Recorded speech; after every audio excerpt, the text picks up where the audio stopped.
네, 이 시간에는 왕을 맞으라라는 제목을 가지고 함께 말씀을 나누도록 하겠습니다. 오늘은 종려주일입니다. 종려주일은 예수님의 공생애의 마지막 예루살렘 입성을 기념하는 절기입니다. 예수님께서 예루살렘을 입성하실 때 정말 많은 사람들이 예수님을 따라서 성으로 향하고 있었습니다. 또 예루살렘에서 예수님께서 오신다는 소문을 듣고 정말 많은 사람들이 예수님을 기다리고 있었습니다.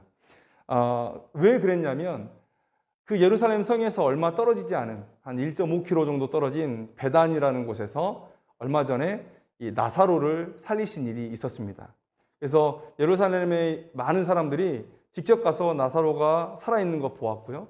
그 동네 사람들에게 물어보니 정말 나사로가 죽었는데 그 이후에 다시 살았다. 예수라는 사람이 살렸다라는 것도 들었고요.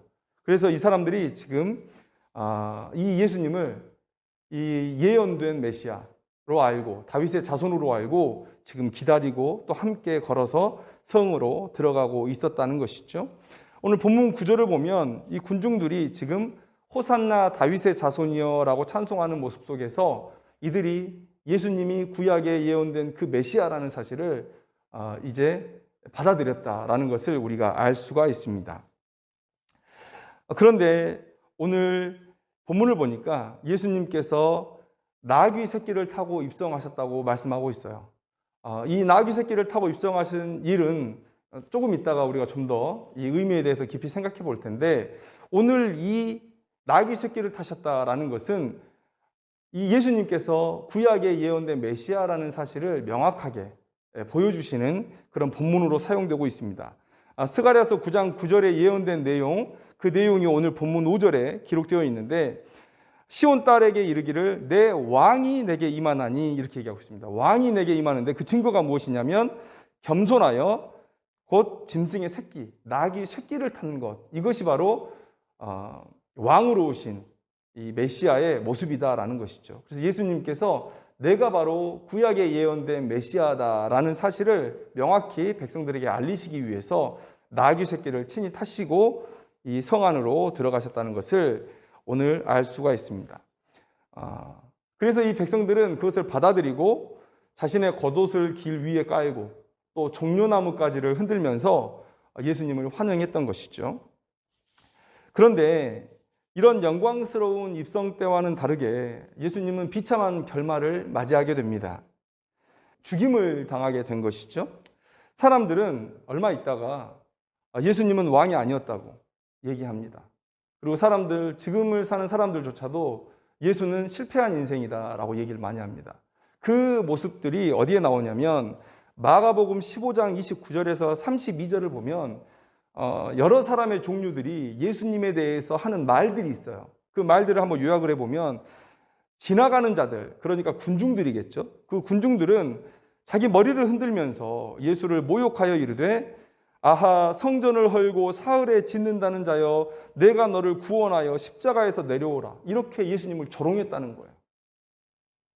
그 다음에 대제사장과 서기관들, 그러니까 종교 지도자들은 뭐라고 얘기했습니까? 함께 희롱하며 서로 말하되 그가 남은 구원했으나 자기는 구원할 수 없도다, 이렇게 얘기했어요. 조롱하고 비난했다는 것이에요. 그리고 심지어 예수와 함께 못 박힌 자들, 누가복음에서는 한 죄수가 예수님께 돌아왔다, 낙원을 약속받았다라고 기록하고 있지만 다른 복음서에서는 두 죄수가 함께 예수를 비난했다고 나옵니다.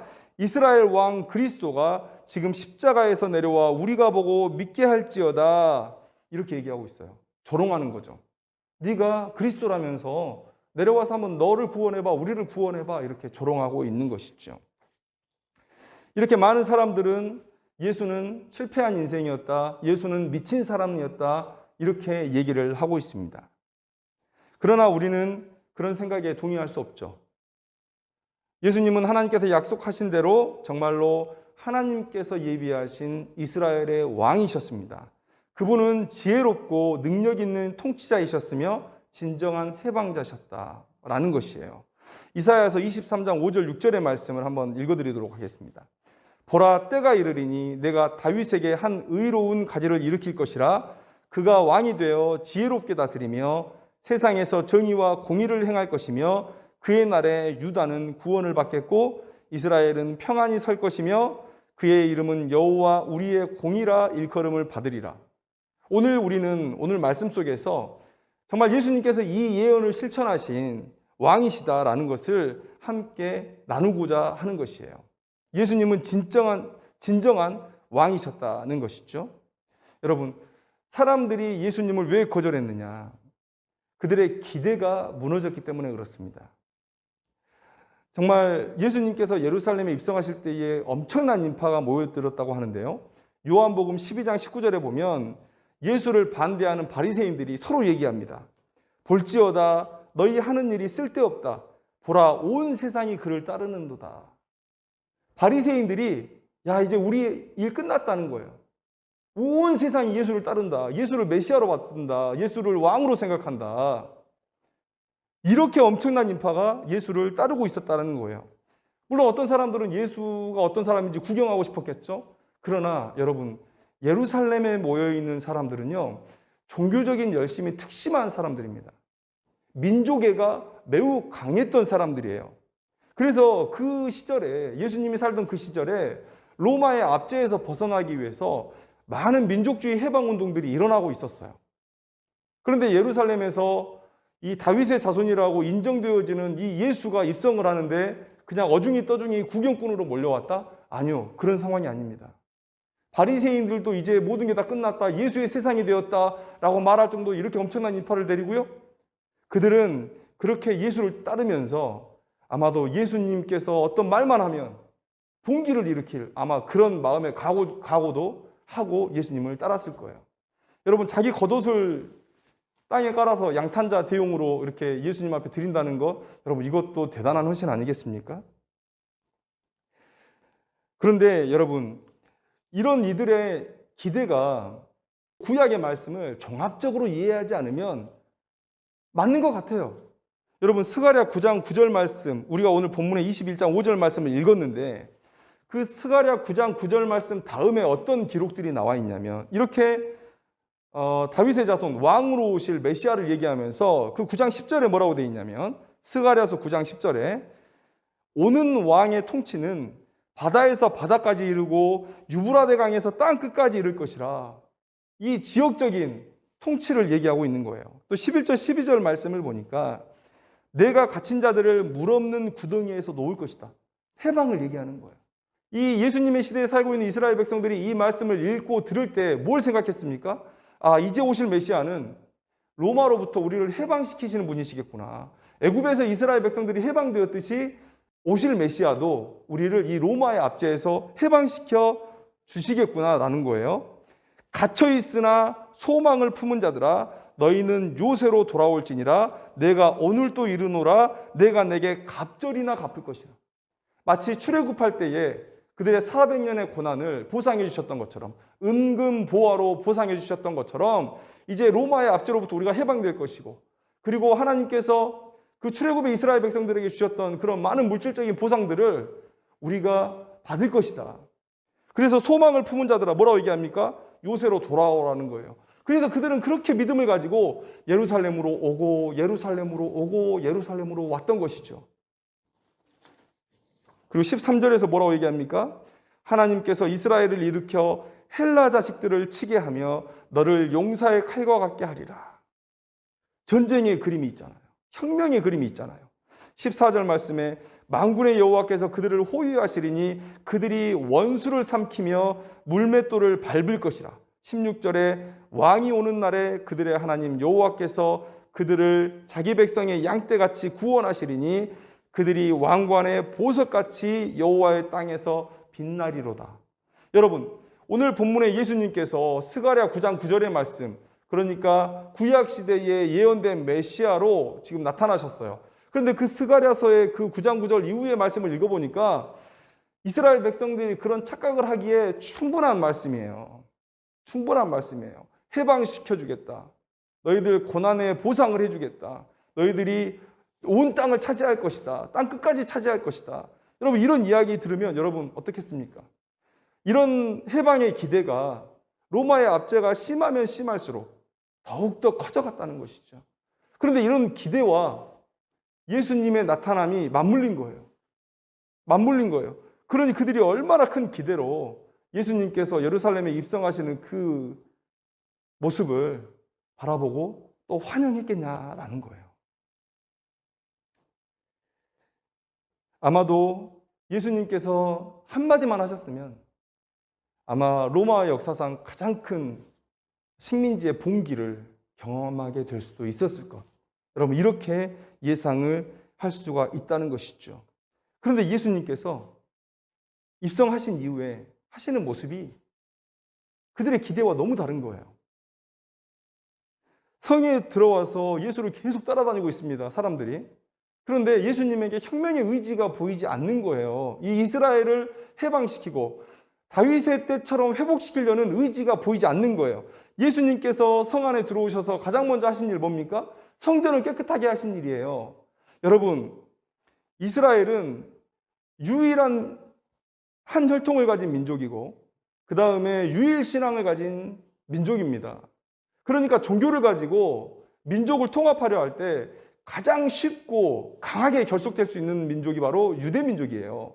그러면 만약에 이스라엘의 회복을 위해서 이스라엘의 힘을 하나로 묶어서 로마의 압제로부터 벗어나자라는 혁명적 구호를 외치려면 예수님께서 오셔서 그들을 종교적으로 하나로 묶어야 되는 일을 해야 되는 겁니다. 근데 오셔서 오히려 민족을 분열시키세요. 성전을 뒤엎으셨어요. 종교적으로 뭔가 사람들이 받아들일 수 없는 그런 행위들을 지금 하고 계신 거예요. 정말 당황했을 거예요. 이런 일들을 하나하나 보면서 이 예수라는 사람은 우리의 기대에 맞는 사람이 아니구나. 우리가 생각했던 그 메시아가 아니구나. 로마의 압제로부터 우리를 해방시키고 우리를 경제적인 풍요 또 세상의 강대국으로 키워놓을 그런 왕은 아니구나 라는 사실을 깨달아간 거죠. 그리고 그런 기대가 미움으로 바뀌었고요. 그리고 죽음에 이르는 분노로 폭발한 것이죠. 그래서 그 순식간에 그들이 예수를 죽여야 된다라고 구호를 외치게 되는 것입니다. 여러분, 그래서 사람들은 그때까지만 해도 예수를 받아들이지 않았던 많은 사람들은 예수를 미치광이로 알았을 거예요. 예수를 인생 실패자, 미치광이 이런 사람으로 알았을 거라는 거죠. 그런데 여러분, 우리는 그 예수님을 진정한 왕으로 모십니다. 오늘 예루살렘에 입성하셨던 그 예수 그리스도의 그 입성을 우리는 진정한 왕의 입성이라고 받아들이면서 오늘의 이 절기를 기념하고 있다는 거예요. 여러분, 예수님은 이미 입성하실 때 너희들이 기대하는 왕이 아니라는 것을 보여주셨어요. 나는 너희들이 기대하는 왕이 아니다. 어디서 그걸 보여주셨습니까? 나귀 새끼를 타신 거예요. 예수님은 왕이시지만 그러나 이 세상의 왕과는 다른 차원의 왕이 될 것임을 이 나귀 새끼를 타심으로써 보여주신 거예요. 여러분, 왕이 입성하는데요. 마차는 아니더라도 말은 타야 되잖아요. 그리고 입성하는 날이면 좀 사람들 앞에 나타나야 되니까 좋은 의복도 좀 입을 수 있습니다. 그러나 예수님은 그런 거 일절하지 않으셨어요. 예수님의 일은 이 육적인 세상과 관련이 없다는 사실을 예수님께서 오늘 이 입성을 통해서 보여주신 것이죠. 여러분, 예수님은 하나님과 함께 이 세상을 창조하셨고요. 하나님과 함께 이 세상의 통치에 참여하시는 진정한 왕이십니다. 그런 예수님께서 이 초라한 죄인들 앞에서 왕의 행차를 하신다? 여러분, 그 영광이 찬란해서 여러분, 사람들은 그 영광을 감당할 수 없습니다. 그런데 오늘 예수님께서 나귀 새끼를 타고 입성을 하신 이유는 뭡니까? 보편적인 왕이 아닌 자기 백성들에게 자신이 왕이라는 사실을 나타내고자 하신 거예요. 택한 자기 백성들에게 자신이 왕이심을 드러내고자 이렇게 오신 거예요. 여러분, 예수님의 일은 뭡니까? 태초부터 지금까지 예수님의 일은 우리를 구원하시는 일이에요. 마틴 로이드 존스 목사님의 책을 이렇게 읽다가 이런 그 구절을 발견했어요. 아담과 하와가 죄를 지었을 때 바로 죽었어야 했는데 어떻게 죽음이 연기되었을까? 어떻게 죽음이 연기되었을까? 여기서 이 목사님 뭐라고 얘기하냐면 그때에도 예수님께서 중보사역을 하셨다라는 거예요. 죽지 않게 예수님께서 중보 사역을 하셨기 때문에 이 죽으리라는 그 하나님의 율법의 약속이 연기됐다는 거예요. 창세전에 이미 삼위 하나님 사이에는 인간의 타락과 또 구원에 대한 얘기가 충분히 논의가 되었습니다. 아담과 하와의 타락은 그래서 예수님께 그렇게 낯설고 당황스러운 얘기가 아닙니다. 그리고 그들이 죄를 지었을 때 예수님께서 중보사역을 통해서 우리의 구원의 길을 열어놓으셨습니다. 이게 예수님의 일이에요. 우리 구원하시는 게 예수님의 일이에요. 그 일 이후로 계속 예수님은 직접 오시거나 선지자를 보내시거나 왕을 보내시거나 사사를 보내시거나 하셔서 이스라엘 백성들을 구원하셨어요. 창세 이후에 예수님의 일, 우리를 구원하시는 일. 구약에서 이스라엘 백성들이 육적으로 구원받는 일은 이 시대를 살아가는 우리들의 영적인 구원의 상징이라는 사실을 우리가 알아야 되는 것이죠. 이스라엘 백성들이 이걸 몰랐던 거예요. 구약에서 다윗의 시절에 세상에서 큰 나라가 되고 육적으로 번영하고, 그러니까 우리 새로운 메시아가 오면, 다윗의 자손이 오면 우리도 똑같이 다윗의 때처럼 육적인 그런 풍요, 그 다음에 강대국이 될 수 있겠지, 그렇게 생각했던 거예요. 그런데 예수님께서는 구약의 그 이야기를 상징으로 보고 계신 거예요. 구약의 이스라엘은 영적 이스라엘을 상징하는 거예요. 구약의 아브라함의 자손은 이때에 영적으로 믿음으로 구원받는 아브라함의 자손을 상징하는 거예요. 그런 걸 이스라엘 백성들이 몰랐다는 거예요. 스가랴서 9장의 말씀을 보면 정말 영역적인 확장, 나라의 강성함, 또 자기들의 풍요, 이런 것들을 예언하는 것 같지만, 그러나 그것이 우리가 하나님의 백성으로서 누리는 그런 영적인 구원을 상징적으로 표현하고 있다는 사실을 그들이 몰랐다라는 거죠. 여러분, 하나님께서는 내가 생각하는 이스라엘 백성은 혈통이나 민족적 이스라엘이 아니라는 사실을 여러 번 말씀하셨어요. 그 중에 몇 가지만 말씀드리면, 여러분, 믿음 없는 자들은 이스라엘 백성이라도 죽임을 당합니다. 그렇지 않습니까? 근데 반대로 믿음만 있으면 이방인이어도 또 신분 고하와 상관없이 그들은 구원을 받습니다. 그리고 하나님의 전에서 이 이방인들도 함께 먹고 마실 수 있었어요. 하나님을 향한 믿음만 있으면. 그리고 여러분, 마태복음 1장을 보면 심지어 이방인들이 예수님의 족보에 들어가 있습니다. 그 얘기는 무엇입니까? 그들이 구약의 이야기를 조금만 종합적으로 이해할 수 있었다면, 스가랴서 하나만 보고 자기들이 원하는 메시지만 발췌하지 않고 구약의 전체의 하나님의 메시지를 그들이 볼 수 있었다면, 이 아브라함의 자손이 되는 일이 혈통으로 되는 일이 아니다라는 것을 그들이 알 수 있었다는 거예요. 그래서 바울은 이 사실을 알고 있었죠. 갈라디아서 3장 7절 말씀에 그런즉 믿음으로 말미암은 자들은 아브라함의 자손인 줄 알지어다. 사도 바울은 이 사실을 알고 있었습니다. 혈통으로 구원받는 게 아니구나. 믿음으로 하나님의 백성이 되는 것이구나. 믿음으로 구원받는 것이구나. 봐라, 이방 사람들에게 열려있는 이 구원의 문을, 사도 바울은 그 사실을 알았던 것이죠. 예수님은 이 땅에 있는 모든 사람들을 부르러 오신 것이 아니에요. 이 땅의 모든 사람들에게 왕 대접받기 위해서 예루살렘 성을 들어가는 것이 아닙니다. 만약에 그럴 거였으면 왜 예루살렘 성으로 들어갑니까? 그때에 가장 강했던 대제국 로마로 들어가면 되는 거 아니겠어요? 예수님은 자기 백성에게 자신이 왕됨을 드러내기 위해서, 자기 백성을 부르시기 위해서, 자기의 나라를 세우시기 위해서 지금 입성하고 계신 거예요. 요한복음 17장 9절 말씀에 내가 그들을 위하여 비옵나니 내가 비옵는 것은 세상을 위함이 아니요 내게 주신 자들을 위함이니이다. 모든 사람이 내 백성이라고 말씀하신 게 아니에요. 하나님께서 자기에게 주신 백성을 위한 그 나라를 위해서, 그들을 부르기 위해서 예수님께서 이 땅 가운데 오셨다는 거예요. 요한복음 17장 12절 말씀에 내가 그들과 함께 있을 때에 내게 주신 아버지의 이름으로 그들을 보존하고 지키었나이다. 그 중에 하나도 멸망하지 않고 다만 멸망의 자식뿐이오니 이는 성령을 응하게 함이니이다. 멸망의 자식이 있어요. 그리고 하나님께서 내게 주신, 내가 지켜야 할 자들이 있어요. 예수님의 오직 유일한 관심은 자기 백성에게 있었다는 거예요. 자기 백성에게. 이걸 받아들이지 못했던 사람이 있죠. 알미니우스라는 사람인데, 이 사람이 예수님의 십자가 사역은 인류 모두에게 해당된다. 예수님은 모두를 위해서 십자가에 죽으셨는데 그런데 그 중에 구원받겠다고 손든 사람이 구원받을 수 있다는 거예요. 믿음을 고백하는 사람이 구원받을 수 있다는 거예요. 여러분, 이 말도 안 되는, 성경에 위배되는 이 생각을 깨뜨리기 위해서 칼빈주의 5대 교리 안에 제한 속죄라는 개념을 담아놨어요. 무슨 얘기입니까? 오직 선택된 자만이 그리스도의 속죄에 의해 구원을 받는다는 거예요. 그러니까 예수님께서 자기 택한 백성을 위해서 오셨다는 거예요. 마태복음 1장 21절을 보면 자기 백성을 죄에서 구원하신다고 기록하고 있습니다. 자기 백성을. 그래서 예수님은 하나님께서 말씀하신 대로 자기 백성을 위한 길을 가신 거예요. 자기 백성을 위해서. 자기 백성은 이 세상에 있는 모든 나라를 얘기하는 게 아니에요. 영적인 자기 백성을 위해서 가는 거예요. 그래서 그 백성을 부르는 구원의 길이 뭡니까? 이사야서 53장 2절 말씀에 그는 주 앞에서 자라나기를 연한 순 같고 마른 땅에서 나온 뿌리 같아서 고운 모양도 없고 풍채도 없은즉 우리가 보기에 흠모할 만한 아름다운 것이 없도다. 정말 그렇지 않습니까?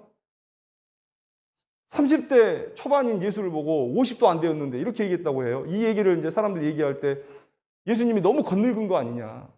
그러니까 그렇게 사도 요한처럼 외모가 그렇게 예쁘거나 그런 분이 아니었어요. 그리고 심지어 입성할 때조차도 입고 들어가신 행색이 그렇게 좋지 않았습니다. 그리고 나귀 새끼를 타셨다니요. 말도 아니고 마차도 아니고 나귀 새끼를 타. 이걸 보시잖아요. 고운 모양도 없고 풍채도 없고 흠모할 만한 아름다운 것이 아무것도 없는 모습으로. 53장 7절 말씀, 이사야서 53장 7절 말씀에 그가 곤욕을 당하여 괴로울 때에도 그의 입을 열지 아니하였으며 마치 도수장으로 끌려가는 어린 양과 털 깎는 자 앞에서 잠잠한 양같이 그의 입을 열지 아니하였도다. 공생의 끝에 예루살렘에 입성하실 때 예수님은 피가 죄를 속한다라는 하나님의 이 속죄의 원리를 따라서 십자가의 죽으심이라는 그 사명을 성취하기 위해서 지금 예루살렘에 들어가신 거예요. 죽기 위해 들어가신 거예요. 피 흘리기 위해서 들어가신 거예요. 왜요? 이 땅에 창세전에 택하신 자기 백성들을 부르시기 위해서. 자기 백성을 부르시기 위해서. 그래서 예수님은 모든 이들의 왕으로 나타나기를 원하지 않으셨어요. 그럴 이유도 없으셨어요. 로마로 들어가지 않으셨어요. 마차 타고 들어가지 않으셨어요. 나를 인정하는 내 백성만 나를 보면 되는 거예요. 그래서 주님은 완전한 능력의 통치자이며 이스라엘의 해방자이심을 우리에게 보여주셨습니다. 여러분, 여기서 말하는 이스라엘은 혈통 육적 이스라엘이 아니죠. 영적 이스라엘이죠. 영적 이스라엘에게 구원받은 백성들에게 자신이 진정한 능력의 통치자이고 해방자임을 보이셨어요. 어떻게 해요? 주님은 이 땅에서 모든 연약한 것을 고치셨습니다. 죽은 자들을 살리셨습니다. 귀신의 권세에서 놓이게 하셨어요. 그러면서 자신의 이 일이 어떤 의미인지를 말씀하셨습니다. 사역하는 중에 내 죄사함을 받았느니라. 이게 예수님께서 하신 일이에요. 의의 통치에 시작하신 거예요. 사람들에게는 예수님이 실패한 인생이요 미치광이의 삶이었으나 그러나 주님께서 위에서 죽으신 우리에게는 그 주님이 출애굽을 선포하신 이 죄라는 이 애굽의 속박에서 우리를 풀어주신 진정한 왕이시고 진정한 해방자이신 거예요. 그래서 아까도 말씀드렸듯이 예수님은 나귀 새끼를 타고 들어가신 거예요. 사람들에게 나는 너희들이 생각하는 차원의 왕이 아니다 라고 말씀하신 것이죠.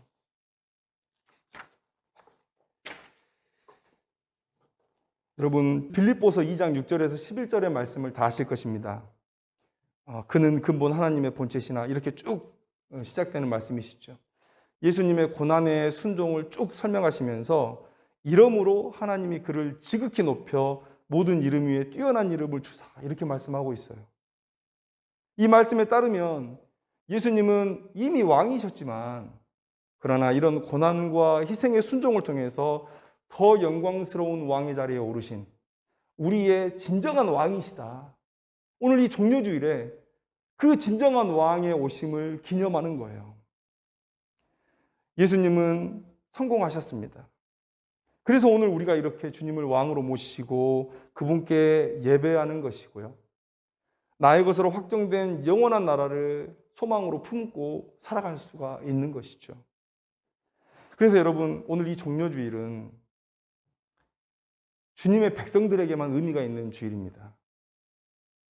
하나님의 백성임을 더 확신하고 주님의 제자임을 더 확신하고 구원의 감격 속에서 더 기뻐하는 자들이 이 절기를 더 큰 의미로 느끼는 거예요. 예수님을 영접함으로 구원을 확신하는 주의 제자들이라면 오늘 그분이 나의 왕으로 오셨다는 사실을 받아들일 것입니다. 이 종려주일은 그래서 우리에게 의미가 있는 거예요. 구원받은 백성들에게 의미가 있는 거예요. 여러분, 그러면 이렇게 한번 묻고 싶어요. 자, 우리가 주님이 우리의 왕으로 오셨다라는 얘기를 계속했습니다. 그런데 왕의 권위는 어떻게 인정되느냐라는 거예요. 어떻게 주님을 왕으로 모시느냐. 여러분, 예를 한번 들어보겠습니다. 왕이 행차할 때 막 많은 환호하는 인파가 있어요. 왕이 잔치를 배설하면 막 산의 진미가 막 있습니다. 수많은 후궁들을 거느리고 있고 궁궐도 큽니다. 여러분, 이것이 진정 왕의 권위를 나타낼 수 있을까요? 만약에 그런 화려함 속에 가두어져서 정치를 신하들이 마음대로 좌지우지하고 있다면, 각자의 뜻대로 좌지우지하고 있다면 여러분, 그것이 왕의 권위가 살아있는 나라라고 말할 수 있겠습니까? 여러분, 예수님을 왕으로 모셨다면 그 예수님의 권위는 우리 가운데 어떻게 나타나는 것이냐? 왕의 권위는 왕이 말씀할 때 추상 같은 위엄이 있어서 그 명령에 모든 신하와 백성들이 일사불란하게 움직일 때, 순종할 때, 복종할 때, 그때 나타나는 것이죠. 여러분, 그러면 우리가 이 종려주일을 맞아서 왕으로 오신 주님에 대해서 말씀을 자꾸 나눴습니다. 그러면 정말 내가 주님을 왕으로 맞이하고 있는가? 내가 주님을 왕으로 모시고 있는가라는 질문을 했을 때 우리는 뭘 돌아봐야 되죠? 왕을 대하는 기본 자세, 순종. 주님의 말씀에 저는 복종까지도 얘기하고 싶어요. 왜냐하면 하나님은 우리에게 항상 선한 것만을 얘기하시니까. 순종이나 복종이나. 순종이라고 말하면 조금 거절해도 될 것 같고, 그래서 좀 만만해 보이죠. 근데 복종이라고 얘기하면 뭔가 인간적이지 않고 막 나를 사랑하지 않는 것 같고. 그런데 주님 앞에 순종이나 복종이나 의미가 같아요. 왜냐하면 항상 나에게 선한 명령을 내리시기 때문에, 옳은 명령을 내리시기 때문에 오히려 복종할 때 우리에게 더 복된 것이죠. 우리가 강권해 달라고 기도하잖아요. 우리가 정말 하나님 앞에 순종하고 싶은데 육신의 연약함 때문에 하지 못할 때 우리가 강권적으로 그냥 역사해 주세요. 왜냐? 그거 우리한테 믿음이 있는 거예요. 하나님의 뜻대로 사는 것. 내가 그렇게 못 살지만 하나님의 뜻대로 사는 것이 진짜 복입니다. 복종이라는 단어 써도 돼요. 우리가 예수님의 명령에 얼마나 복종하고 있는가. 여러분, 이것이 우리가 예수님을 왕으로 모시고 있는가의 그 수준을 얘기하고 있다는 거예요. 예수님께서 우리에게 사명을 주셨습니다. 하나님께서 우리에게 사명을 주셨어요. 그 사명을 우리가 등한시하고 있다면 그냥 말뿐인 거예요. 아까 제가 예를 들었듯이 그냥 잔치 화려하게 해드릴 테니까 정치에 간섭하지 말고 그냥 여기서 즐기면서 사시다가 돌아가시면 됩니다. 이렇게 왕을 우리가 모시고 있는 거예요. 종료주일 예배를 지키면서 갖가지 화려한 제단을 만들어 놓고 그렇게 해놓고 평소의 삶 속에서 우리가 하나님의 명령에, 예수님의 그 지상 명령에 순종하고 있지 않다면, 복종하고 있지 않다면 그것은 예수님을 모욕하는 것이다. 동물원에 가둬놓은 동물같이 예수님을 모셔놓는 것이다. 오늘 이 종료주일에 주님을 왕으로 모시는, 그래서 우리의 순종의 태도를 다시 한번 점검하는 그런 모습들이 필요하다는 것이죠. 여러분, 예루살렘 성에 있고 또 예루살렘 성까지 예수님과 함께 동행했던 많은 사람들이 종려나무가지를 흔들고 자신의 옷을 벗어서 바닥에 이렇게 깔아두었습니다. 여러분, 결과적으로 그들이 주님을 배신하고 그들을 죽였지만, 그러나 저는 왕으로서 주님을 환대하는 그들의 열렬한 태도는 우리가 본받아야 된다고 생각해요. 예수님은 외식하는 서기관들과 바리새인들에게도 본받을 점이 있다.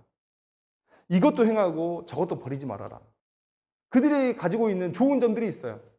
외식하는 건데 그들이 마음만 있으면 그 외식이 정말 아름답게 받아들여질 수 있거든요. 경건하게 생활하려고 하고 부정의 율법을 어기지 않으려고 하고 그 다음에 구제하려고 하고 그 다음에 하나님께 더 많은 것들을 드리려고 하고 그것이 진정 하나님을 사랑하는 그 마음과 연결되면 더 아름다운 것이죠. 그런데 그들의 행동 때문에 그들의 뭐 11조하는 문화, 그들의 예배하는 문화, 그 다음에 부정을 멀리하는 문화 이런 것들 다 제할 필요는 없다는 거죠. 마찬가지로 오늘 우리가 이 예수님을 배반하긴 했지만 오늘 예수님을 열렬히 환영했던 이 모습은 우리가 받아들였으면 좋겠어요. 여러분, 우리는 영적 이스라엘 아닙니까? 하나님의 말씀을 종합적으로 이해하고 구약의 예언이 이 신약의 시대에 어떻게 성취되었는지를 아는 사람 아닙니까? 그러니까 예수님을 진정 왕으로 모시고 우리는 예수님을 배반하지 않아요. 그런 마음을 가지고 우리가 예배 때마다 이 종료주일에 예수님을 환영했던 이 사람들의 모습처럼 우리가 예배할 수 있다면 여러분, 그것만큼 아름다운 일이 어디 있겠어요? 우리의 삶 속에서 날마다 예수님을 왕으로 의식하면서 예수님의 말씀에 순종하려고 우리가 살아간다면 그것만큼 아름다운 일이 어디 있겠냐? 우리가 너무 냉랭해지지 않았나라는 생각을 해봐요. 들은 얘기인데 기도원에서 어떤 목사님이 찬양을 하는데 이 댄스홀에서나 출 법한 그런 춤을 막 추고 찬양을 하신다는 거예요. 그런데 사람들이 은혜가 안 되죠. 저 춤 어디서 추는 건지 뻔히 아는데 막 저렇게 추고 있으면, 찬양 중에 저렇게 추고 있으면 은혜가 안 돼서 나중에 누가 물어봤어요. 왜 그렇게 춤을 추시느냐, 찬양 중에.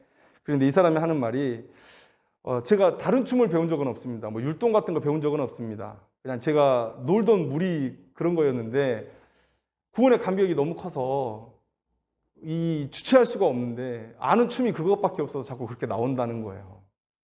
여러분,